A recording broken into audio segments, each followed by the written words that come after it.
നമസ്കാരം. മലയാളി വാർത്ത ഇൻസൈഡിലേക്ക് സ്വാഗതം. പിണറായി വിജയനെ മകൾ ഒറ്റിയോ? പിണറായിയെ ചോദ്യം ചെയ്യാൻ ഇഡി ആലോചിക്കുന്ന സാഹചര്യത്തിലാണ് ഇങ്ങനെ ഒരു സംശയം ഉയർന്നിരിക്കുന്നത്.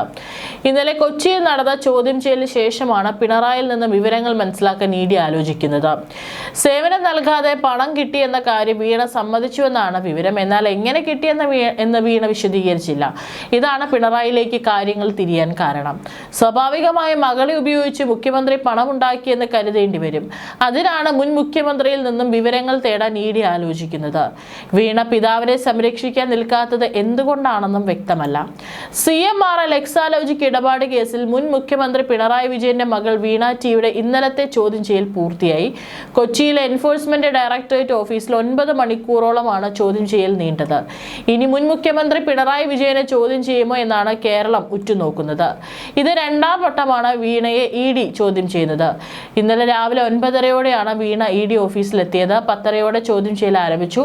അടുത്ത ചോദ്യം ചെയ്യലിന്റെ തീയതി വ്യക്തമല്ല. ഉടൻ ഉണ്ടാകുമെന്നാണ് സൂചന. കേസിൽ വീണ ഉൾപ്പെടെ 7 പേരെയാണ് ഇതുവരെ ഇഡി ചോദ്യം ചെയ്തിട്ടുള്ളത്. നേരത്തെ വീണയ്ക്കെതിരെയുള്ള അന്വേഷണത്തിന്റെ ഭാഗമായി സീരിയസ് ഫ്രോഡ് ഇൻവെസ്റ്റിഗേഷൻ ഓഫീസ് തയ്യാറാക്കിയ കുറ്റപത്രത്തിലെ 134 രേഖകൾ എൻഫോഴ്സ്മെന്റ് ഡയറക്ടറേറ്റിന് കൈമാറിയിരുന്നു. കൊച്ചിയിലെ കമ്പനികാര്യ കേസുകൾ കൈകാര്യം ചെയ്യുന്ന കോടതിയിൽ ഇഡി നൽകിയ അപേക്ഷയെ തുടർന്നായിരുന്നു നടപടി. ഈ നീക്കത്തെ CMRL കോടതിയിൽ എതിർത്തുവെങ്കിലും തടസ്സവാദങ്ങൾ തള്ളിക്കൊണ്ട് രേഖകൾ കൈമാറാൻ കോടതി ഉത്തരവിടുകയായിരുന്നു. വീണ സേവനം നൽകാതെ CMRL നിന്നും പണം കൈപ്പറ്റിയത് പിണറായിക്ക് വേണ്ടിയാണെന്ന സംശയത്തിലാണ് ഇഡി. കഴിഞ്ഞ 10 വർഷം കേരളത്തിൽ വീണയ്ക്ക് ഒരു സ്ഥാനവും ഉണ്ടായിരുന്നില്ല. ഈ സാഹചര്യത്തിൽ വീണയ്ക്ക് ഒരു സ്വകാര്യ ഖനന കമ്പനി പണം നൽകേണ്ട കാര്യമുണ്ടായിരുന്നില്ല. അവിടെയാണ് എന്തിന് പണം നൽകിയെന്ന ചോദ്യത്തിലേക്ക് ഇഡി കടക്കുന്നത്. 2019 തന്നെയാണ് കരിമണൽ സ്വകാര്യ മേഖലയിൽ ഖനനം ചെയ്യാനുള്ള നീക്കമുണ്ടായത്. ഇത് കർത്തയ്ക്ക് വേണ്ടിയാണെന്ന സംശയത്തിലാണ് ഇഡി. EP ജയരാജനായിരുന്നു അന്ന് മന്ത്രി. CPS സംസ്ഥാന കമ്മിറ്റിയുടെ തീരുമാനപ്രകാരമാണ് സ്വകാര്യ മേഖലയിൽ കരിമണൽ ഖനനം നടത്താനുള്ള ഫയൽ മന്ത്രിസഭാ യോഗത്തിന് മുന്നിൽ വ്യവസായ വകുപ്പ് സമർപ്പിച്ചത്. സ്വകാര്യ മേഖലയിൽ ഖനനം നടത്താൻ സർക്കാരിന് പദ്ധതിയില്ലെന്ന് മുൻ മുഖ്യമന്ത്രി വ്യക്തമാക്കിയിരുന്നു.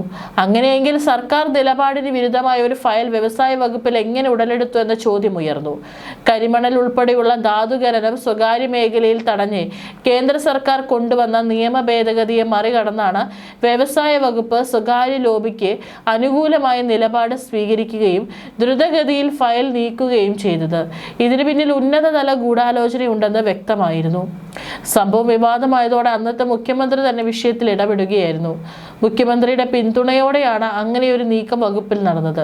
ചൂടുവെള്ളത്തിൽ വീണ് EP ജയരാജൻ പാർട്ടിയുടെ അംഗീകാരമില്ലാതെ ഇത്രയും വലിയൊരു തീരുമാനം സ്വീകരിക്കുകയില്ല എന്ന് എല്ലാവരും കരുതി. ഇത്രയേറെ ഗൗരവ സ്വഭാവമുള്ള ഈ വിഷയം മന്ത്രിസഭയിലോ ഇടതുമുന്നണിയിലോ ചർച്ച ചെയ്യാതെ അനുമതി നൽകുന്ന ഘട്ടം വരെ എത്തിയെന്നാണ് മാധ്യമങ്ങൾ റിപ്പോർട്ട് ചെയ്തത്. നിയമവിരുദ്ധമായ ഈ നടപടിയുടെ ഉത്തരവാദിത്വത്തിൽ നിന്നും ഒഴിഞ്ഞു മാറാൻ വ്യവസായ മന്ത്രിക്കോ വകുപ്പിലെ ഉന്നതർക്കോ കഴിഞ്ഞില്ല. അതേസമയം തനിക്ക് ഒന്നും പേടിക്കാനാവില്ലെന്നാണ് EP-യുമായി ബന്ധപ്പെട്ടവർ പറഞ്ഞത്. പാർട്ടി അംഗീകാരമുണ്ട് എന്നത് തന്നെയാണ് ഇതിനർത്ഥം. ഇതിന് പിന്നാലെ ഗൂഢാലോചന വെളിച്ചത്ത് കൊണ്ടുവരാൻ നിഷ്പക്ഷമായ അന്വേഷണം വേണമെന്ന് പ്രതിപക്ഷം ആവശ്യപ്പെട്ടു. പൊതുമേഖലയിൽ ഖനനം നടക്കുന്ന ആലപ്പാട് പോലെയുള്ള മേഖലകളിൽ ജനങ്ങൾ അനുഭവിക്കുന്ന കെടുതികൾക്കും പാരിസ്ഥിതിക പ്രശ്നങ്ങൾക്കും ശാശ്വതമായ പരിഹാരം കാണാൻ സർക്കാരിന് ഇതുവരെ കഴിഞ്ഞിട്ടില്ല.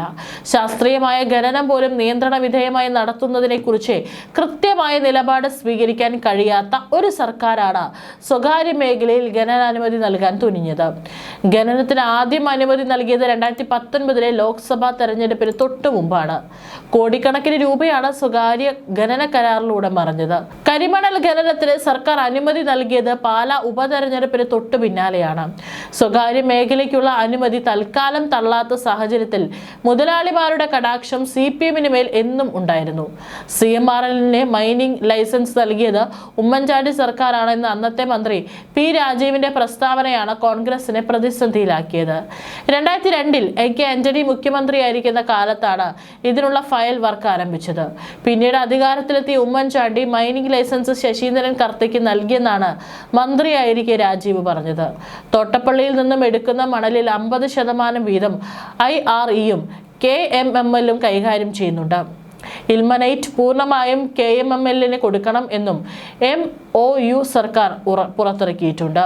2012 തോട്ടപ്പള്ളി സ്പിൽവേയിൽ നിന്ന് തന്നെ IREക്ക് മാത്രമായി മണൽ വാരാനുള്ള അപേക്ഷ കിട്ടി. 1 മാസത്തിനുള്ളിൽ മുഖ്യമന്ത്രിയായിരുന്ന ഉമ്മൻചാണ്ടി അനുമതി നൽകിയത് എങ്ങനെയെന്ന് അന്വേഷിക്കണമെന്നാണ് അന്നത്തെ വ്യവസായ മന്ത്രി രാജീവ് ആവശ്യപ്പെട്ടത്.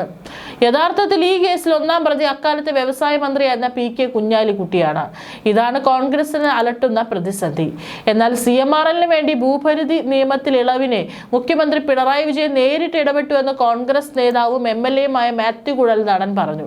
കൈവശം വയ്ക്കാവുന്ന ഭൂമിയുടെ പരിധിയിൽ ഇളവ് വേണമെന്നായിരുന്നു CMRLന്റെ ആവശ്യം. 2021 ജൂലൈ 5-ന് മുഖ്യമന്ത്രിക്ക് CMRL അപേക്ഷ നൽകി.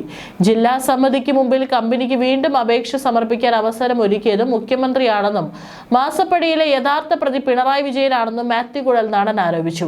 ഇതാണ് EDയും സംശയിക്കുന്നത്. തോട്ടപ്പള്ളിയിലെ ഖനനം CMRLന് ഗുണമുണ്ടാകുന്ന വിധത്തിലാണ്. 40,000 കോടി രൂപയുടെ മണൽ ഖനനം ചെയ്തു. തോട്ടപ്പള്ളിയിൽ CMRL പ്രൊമോട്ടർ ഭൂമി വാങ്ങിയതിലും ദുരൂഹതയുണ്ട്. ഭൂപരിധി നിയമം ലംഘിച്ചാണ് ഇടപാട് നടന്നത്. ഭൂപരിഷ്കരണ നിയമത്തിൽ ഇളവ് തേടി KREML സംസ്ഥാന സർക്കാരിനെ സമീപിച്ചു. ആദ്യ റവന്യൂ വകുപ്പ് പ്രിൻസിപ്പൽ സെക്രട്ടറി KREMLന്റെ അപേക്ഷ 2021 മെയ് 4-ന് തള്ളി. പിന്നീട് 2 തവണ പുനഃപരിശോധനയ്ക്ക് അപേക്ഷ നൽകി. എന്നിട്ടും ആവശ്യം നിരാകരിക്കപ്പെട്ടതോടെ CMRL മുഖ്യമന്ത്രിയെ സമീപിച്ചു. കൈവശം വയ്ക്കാവുന്ന ഭൂമിയുടെ പരിധിയിൽ ഇളവ് വേണമെന്നായിരുന്നു ആവശ്യം. ടൂറിസം, സോളാർ പദ്ധതികൾക്കായി ഇളവ് തേടി 2021 ജൂലൈ 5-ന് CMRL അപേക്ഷ നൽകി. ഭൂപരിഷ്കരണ നിയമത്തിൽ ഇളവ് ആവശ്യപ്പെട്ട് കമ്പനിക്ക് വീണ്ടും ജില്ലാ സമിതിക്ക് അപേക്ഷ നൽകാമെന്ന് മുഖ്യമന്ത്രി പറഞ്ഞു. തുടർന്ന് 2022 ജൂൺ 15-ന് ജില്ലാ സമിതിയോട് ഈ ആവശ്യം പരിഗണിക്കാൻ ശുപാർശ ചെയ്തത് മുഖ്യമന്ത്രിയാണെന്ന് മാത്യു കുഴൽനാടൻ പറഞ്ഞു. 2001-6 കാലത്ത് AK ആന്റണി ഉമ്മൻചാണ്ടി സർക്കാരിന്റെ കാലത്ത് കരിമണൽ ഖനനം വലിയ വിവാദങ്ങൾ ഉണ്ടാക്കിയിട്ടുണ്ട്. കരിമണൽ ഖനനം പ്രോത്സാഹിപ്പിക്കണമെന്ന അന്നത്തെ വ്യവസായ മന്ത്രി കുഞ്ഞാലിക്കുട്ടിയുടെ നിലപാടിനെ VM സുധീരൻ ഉൾപ്പെടെയുള്ളവർ ശക്തമായി എതിർത്തിരുന്നു. കരിമണൽ ഖനനം സ്വകാര്യ മേഖലയ്ക്ക് നൽകാനാണ് അന്ന് കുഞ്ഞാലിക്കുട്ടി തീരുമാനിച്ചത്. സംസ്ഥാന മന്ത്രിസഭ ഇതിനുള്ള തീരുമാനവും എടുത്തു. ഇതിന് കേന്ദ്രത്തിന്റെ അനുമതിക്ക് കരുക്കൾ നീക്കുന്നതിനിടയിലാണ് സുധീരൻ ആരോപണവുമായി രംഗത്തെത്തിയത്. തുടർന്ന് KPCC നിർവാഹക സമിതി കരിമണൽ ഖനനം വേണ്ടെന്ന് നിർദ്ദേശം നൽകി. UDF ഒരു സമിതിക്ക് രൂപം നൽകി. എന്നാൽ സമിതി റിപ്പോർട്ട് അനുകൂലമായാലും താൻ എതിർക്കുമെന്ന് സുധീരൻ പ്രഖ്യാപിച്ചു. പദ്ധതി നടപ്പാക്കിയാൽ MP സ്ഥാനം രാജിവെക്കുമെന്ന് സുധീരൻ ഭീഷണി മുഴക്കി. ആന്റണി സുധീരന് മുന്നിൽ മുട്ടുമടക്കി. കുഞ്ഞാലിക്കുട്ടിയെ എതിർക്കുന്ന സുധീരനെ AK ആന്റണി മാനസിക പിന്തുണ നൽകുകയും ചെയ്തു. എന്നാൽ പിൽക്കാലത്ത് കുഞ്ഞാലിക്കുട്ടി ജയിക്കുകയും AK ആന്റണി തോൽക്കുകയും ചെയ്തു. സ്വകാര്യ മേഖലയ്ക്ക് കരിമണൽ ഖനനാനുമതി നൽകാമെന്ന സുപ്രീം കോടതി വിധിയുടെ പന്ത് വീണ്ടും സംസ്ഥാന സർക്കാരിന്റെ കോർട്ടിലെത്തിയത് 2016 ഏപ്രിലാണ്. CMRL, VV minerals, KM Sivakumar, Mumbai company, പൊതുമേഖലാ സ്ഥാപനങ്ങൾ തുടങ്ങി 29 അപേക്ഷകളാണ് സർക്കാരിന് ലഭിച്ചത്. സമയബന്ധിതമായി തീരുമാനമെടുക്കണമെന്നാവശ്യപ്പെട്ട് 2013-ൽ ഹൈക്കോടതി സർക്കാരിന് നിർദ്ദേശം നൽകിയിരുന്നു. ഇതിനെതിരെ സർക്കാർ അപ്പീൽ നൽകിയെങ്കിലും തള്ളി. തുടർന്ന് സുപ്രീം കോടതിയിൽ നൽകിയ അപ്പീലിലാണ് 2016-ൽ വിധി വന്നത്. പൊതുമേഖലയിൽ തന്നെ ധാതുമണൽ ഖനനം നിലനിർത്തണമെന്നാണ് സർക്കാർ നയമെന്ന് നിയമസഭയിൽ മന്ത്രി PK കുഞ്ഞാലിക്കുട്ടി വ്യക്തമാക്കിയിരുന്നു. 2001-ലെ UDF സർക്കാരാണ് സ്വകാര്യ മേഖലയ്ക്ക് ഖനനാനുമതി നൽകിയത്. ഇതിനെതിരെ സമരം ആരംഭിക്കുകയും ആലപ്പുഴ MP ആയിരുന്ന VM സുധീരൻ ഇടതുപക്ഷത്തോടൊപ്പം സമരത്തിന്റെ നേതൃനിരയിൽ എത്തുകയും ചെയ്തിരുന്നു. തുടർന്ന് ഉത്തരവ് പിൻവലിച്ചു. പൊതു സ്വകാര്യ പങ്കാളിത്തത്തോടെ Kerala rare earth and minerals limited എന്ന പേരിൽ കമ്പനിയും രൂപവൽക്കരിച്ചു. സുപ്രീം കോടതിയിൽ നിന്ന് വിധി സംബന്ധിച്ച് CMRL, KSIDC, കേന്ദ്ര പൊതുമേഖലാ സ്ഥാപനമായ KRE എന്നിവ ചേർന്നാണ് സംയുക്ത കമ്പനി രൂപവൽക്കരിച്ചത്. എന്നാൽ 2006-ലെ ഇടതുമുന്നണി സർക്കാർ കരിമണൽ ഖനനം പൊതുമേഖലയിൽ നിലനിർത്താൻ തീരുമാനിക്കുകയായിരുന്നു. ഇതിനെതിരെയാണ് സുപ്രീം കോടതി വിധി വന്നത്. കേരളത്തിൽ സ്വകാര്യ മേഖലയിലെ കരിമണൽ ഖനനത്തിന് അവസരമൊരുക്കിയത് LDF സർക്കാരാണെന്ന കോൺഗ്രസ് നേതാവ് VM സുധീരന്റെ പ്രസ്താവന വസ്തുതകൾക്ക് നിരക്കാത്തതാണെന്നും പ്രതിപക്ഷ നേതാവ് പിണറായി വിജയൻ പറഞ്ഞു. സ്വകാര്യ മേഖലയ്ക്ക് ഖനനം നടത്താനുള്ള അധികാരം ആദ്യമായി നൽകിയത് കേന്ദ്രം ഭരിച്ച കോൺഗ്രസ് സർക്കാർ ആയിരുന്നുവെന്നും പിണറായി വിജയൻ സമൂഹ മാധ്യമത്തിൽ ആരോപിച്ചു. 2001-2006 കാലഘട്ടത്തിൽ കേരളം ഭരിച്ച AK ആന്റണി, ഉമ്മൻചാണ്ടി സർക്കാരുകളാണ് സംസ്ഥാനത്ത് കരിമണൽ ഖനനം സ്വകാര്യവൽക്കരിക്കാൻ അനുമതി നൽകിയത്. സുനാമി ദുരന്തത്തിന് ശേഷം ശക്തമായ ജനകീയ പ്രതിഷേധങ്ങൾ അരങ്ങേറിയിട്ടും അവയെല്ലാം അവഗണിച്ചുകൊണ്ട് സ്വകാര്യ മേഖലയിലെ ഖനന തീരുമാനങ്ങളുമായി മുന്നോട്ടു പോകാനാണ് അന്ന് UDF സർക്കാർ ശ്രമിച്ചതെന്നും പിണറായി വിജയൻ ആരോപിച്ചു.